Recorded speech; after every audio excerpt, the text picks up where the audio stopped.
Kok le memang orang Minang ko baradai. Sara mangato adai memakai. Kecek sara.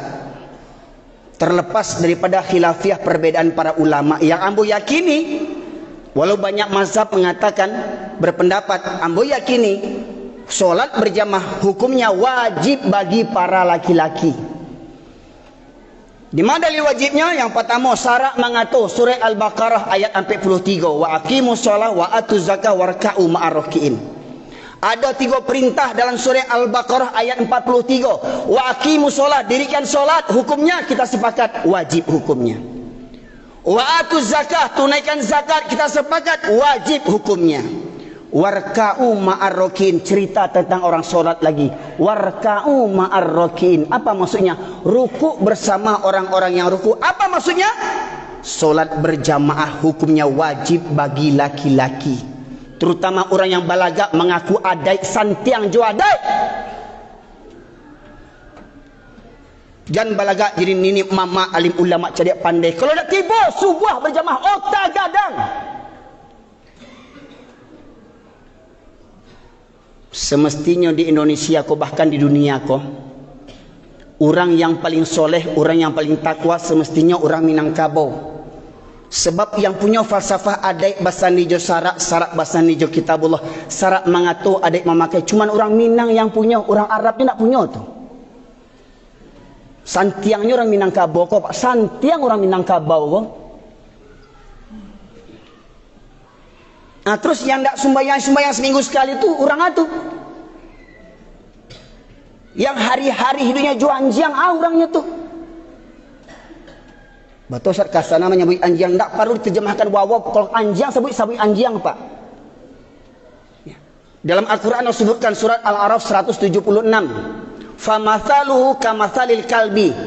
Orang yang lebih cenderung kepada dunia dan menurutkan hawa nafsunya rendah, perumpamaan mereka seperti anjing, kata Allah. Famathaluhu kamathalil kalbi. Tidak perlu dibuat seperti wawaw. Allah katakan anjing, sebut anjing. Jangan awak lebih bersantun, lebih beradab, perlu awak merasa lebih beradab daripada Allah Subhanahu wa taala. Caliak beko di rumah surah Al-A'raf 176. Allah sabut di situ anjing. Orang yang wakatunya habis untuk urusan dunia. Pai baburu talok jauh-jauh, menengah kaji nak talok, sama juanjiang kecil Allah. Maka tak heran kalau ada yang soto juanjiang sampai nak tahu mana orang mana nanjiang, sama jo bantuannya. Masyaallah muslimin. Mohon maaf, sidang jamaah Jumat rahimakumullah. Kaji kau harus sampaikan dia apa? Dia orang Minangko yang bercalik lah banyak makan basi. Basi pakak, basi turiak, basi mada. Kok cerita di rantau nak tangguang orang Minang ko yang paling santiang agamanya. Oh, kami orang Minang nak akan tagadai akidah kami doh. Alun tagadai akidah sembahyang seminggu sekali. Alun tagadai alun pindah agama tu sembahyang seminggu sekali. Alun pindah agama tu juanjiang jo hidup sehari-hari. Kok berang yang punya anjing, kok berang seorang je lah. Kok mati tagang seorang je lah. Bila ketobat lah, bila kesadar je lah. Mujur musaji kau nak ada yang buat anjing. Masyaallah muslimin yang dirahmati oleh Allah. Itu yang pertama. Tauhid. Apa tauhid itu? Segala sesuatu yang dianggap, yang disamakan dengan kedudukan Allah sebagai Tuhan. Yang lebih dicintai, yang lebih ditaati, yang lebih ditakuti. Tempat bergantung yang dianggap bisa mendatangkan rezeki, yang dianggap bisa menahan gunung Merapi. Ya, seperti gunung Merapi di Jawa ada Mbah Marijan, katanya penjaga kunci pintu gunung Merapi. Di gunung Merapi kok siapa kuncinya di bagian datuk siapa macam kuncinya tu? Masyaallah muslimin segadang kuncinya tu. Menganggap bisa menghindarkan bencana. Itu semuanya tauhid. Dukun-dukun itu tauhid tu. Santiang lo dukun tu taunya pitih orang hilang di mata saleknya, tahu dukun tu, setan dukun tu, masyaallah muslimin. Oh bahas pegale kadai balabo pajang foto tuanku Salihah sanak mau di Pariaman, setan tu, masyaallah muslimin. Tauhid. Bahkan mungkin foto Tuanku Salih lebih bisa mendatangkan rezeki. Kalau boleh memajang foto, tunggu foto Yesus awak pajang leh. Yesus tu kan Nabi tu. Ha? Walau yang disalib itu bukan Yesus yang sebenarnya, bukan Nabi Isa yang sebenarnya. Masyaallah muslimin, kau kaji yang harus disampaikan. Kareh memang karena apa? Banyak orang Islam lah kareh, hatinya lebih kareh pada batu leh. Kemudian yang kedua masyaallah muslimin, Tuhan yang batil, sesat dan menyesatkan adalah al-alihah. Allah tegaskan dalam surat Al-Furqan surat ke-25 ayat 43. A'udzubillahi minasyaitonirrajim. Afara'aita man ittakhadha ilahahu hawahu afa anta takunu alaihi wakila.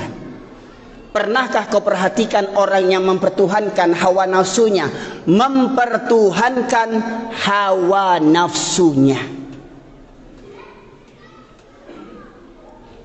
Malam pak di waktu subuh jago solat kamu saji, atau tidur di rumah, atau solat di rumah? Oh dek dingin di Sungai Puako, dingin di Pariaman, yalah angin. Masyaallah muslimin yang dirahmati oleh Allah. Di masa Nabi ada Bilal yang pertama namanya Bilal. Di masa Nabi itu dua masyaallah muslimin. Karena di masa Nabi memang azan subuh itu 2 kali. Ya, azan pertama untuk menjagukan orang untuk solat tahajud atau puas untuk sahur. Azan kedua baru masuknya waktu solat. Azan pertama dikumandangkan oleh Abdullah bin Ummi Maktum. Si Abdullah bin Ummi Maktum kau sahabat Nabi. Dek beliau kau lah perantaranya turun surat Abasa wa Tawalla. Surat Abasa. Lah gaya kecilnya bersobat ya Rasulullah. Ya Rasulullah, engkau tahu aku orang tua yang buta. Aku orang tua yang buta, kata Abdullah bin Ummi Maktum. Rumahku jauh dari masjid. Jalan ke masjid berliku-liku. Banyak binatang berbisa, ular, kalajengking, ya, sipasan. Tidak ada orang yang senantiasa menuntunku ke masjid. Ya Rasulullah, bolehkah aku sholat di rumahku? Orang buta gaek, rumah jauh, tidak ada ondan, tidak ada sepeda, tidak ada ojek. Batanya meminta ke Rasulullah, ya Rasulullah, bolehkah aku sholat di rumahku? Kecik Rasulullah, apakah kau mendengar seruan azan? Dengar ya Rasulullah. Tidak ada keringanan bagimu untuk sholat di rumahmu. Dun sana ambo, yang orang Minangkabau, yang keciknya orang Baradai, orang gaek buta meminta ke Nabi untuk keringanan solat di rumah. Jangan kecek kajian bo kareh, suara moyo kareh sebab mo lahir di Medan, tinggal di Pariaman, ya, darah Batak bersambung bersujadah Pariaman, makanya kareh suara mo. Tapi amo tak pernah seperti Rasulullah. Kecek Rasulullah, datang orang buta kecek Rasulullah meminta keringanan sembahyang di rumah. Kecek Rasulullah, apakah kau mendengar suara azan? Dengar Rasulullah. Tidak ada keringanan bagimu untuk solat di rumahmu. Orang tua buta tidak dapat keringanan solat di rumah. Hai kalian para pemuda, sehat, rumah dekat masjid, mobil mewah banyak, motor banyak, kekayaan banyak, tidak ke masjid. Kau lebih buta daripada Abdullah bin Ummi Maktum. Rumah bertetangga dengan masjid, kalau istilah orang tinggal mulumpe, dia boleh tiba di masjid. Indak jo barang kek leh. Di riwayat yang lain Rasulullah menegaskan, aku ingin. Memang Rasulullah berkeinginan, belum dilakukannya, tapi beliau ingin. Apa keinginan beliau? Aku tunjuk salah seorang menjadi imam. Kumandangan qomat, aku tunjuk salah seorang menjadi imam. Dan aku ingin berkeliling kampung sembari membawa kayu bakar. Apabila aku dapati ada laki-laki yang sehat, balik, berakal, masih berada di rumah, sementara masjid telah mengumandangkan qomatnya, mereka masih berada di rumah, aku bakar rumah mereka. Kok nyampang idui awak di masa Rasulullah, ba'a rumah awak kini. Kok ingiaknya ialah lagi ke surau, kok ayahnya lagi ke surau, anak mudanya, anak lajangnya. Hei pemuda, di mana kalian waktu subuh? Demi pacar namuah pai bajawah-jawah bau hujan-hujan demi pacarnya. Demi Allah, Main game talok sampai malaki subuh. Masuk waktu subuh pulang pai lalok, bukan pai sembahyang. Abdullah bin Umi Maktum orang gaek nan buto, ndak dapat keringanan solat di rumah. Siawak. Maka benarlah kata Rasulullah, dua solat yang berat bagi orang munafik. Mengaku-ngaku Islam, mengaku-ngaku cinta Allah, cinta Nabi, cinta kitab Al-Quran, tapi berat mendatangi solat Isya dan subuh berjamaah. Siapa yang tidak mendatangi solat Isya dan subuh berjamaah, kata Rasulullah, orang munafik. Maka koreksi diri masing-masing. Subuh tadi di mana kita solat? Setiap subuh di mana kita solat? Setiap Isya di mana kita solat? Kalau kita sering meninggalkan masjid ketika subuh dan Isya, ketahuilah ternyata tampang kita ni yang sok soleh, yang sok alim, sok orang Islam KTP, ternyata orang munafik, kata Rasulullah. Maka kalau ingin melihat orang Islam hari-hari, lihat di waktu solat Jumat, keluar orang Islam sadonyo ko.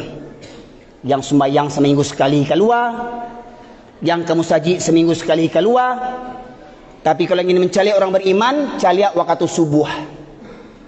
Siapa yang rutin mendatangi solat subuh berjamaah di masjid ataupun di musola di surau, itulah orang yang beriman. Innama ya'muru masajidallahi man amana billahi wal yaumil akhir. Mohon maaf, masyaallah muslimin, ayang wak panggaan. Oh, Allah hadiah kekayaan, rumah megah, rumah mewah, kadai banyak di Au Kuniang. Korun lebih kaya pada awak, tahu diuntung lah awak, tahu diuntung awak, korun lebih kaya pada awak le. Oh, pangkat tinggi, dihormati, disegani. Tahu diuntung awak, Firaun lebih tinggi pangkatnya, tahu diuntung awak. Ana awak panggaan. Allah memanggil Allahu Akbar, Allahu Akbar. Allah Maha Besar. Tidak ada urusan yang lebih besar daripada urusan menyahut seruan Allah Subhanahu wa taala. Sidang jamaah Jumat rahimakumullah, kok diturui kaji ko panjang, kaji ko sebenarnya bisa sampai asar khutbah Jumat ko. Tapi dek waktu Jumat ko banyak jamaah yang menggerutu, kok ustaz ko ndak sunnah ko panjang mana khutbahnya. Kalau untuk kaji taunya sunnah. Menggerutunya panjang mana khutbah, untuk kaji taunya sunnah. Ya. Dah datang seminggu sekali tahu lo sunnahnya itu. Masyaallah muslimin. Maka karena waktu yang singkat ini hanya dua yang baru bisa saya sampaikan dari sekian banyak Tuhan yang batil selain daripada Allah. Fa'tabiru albab la'allakum turhamun.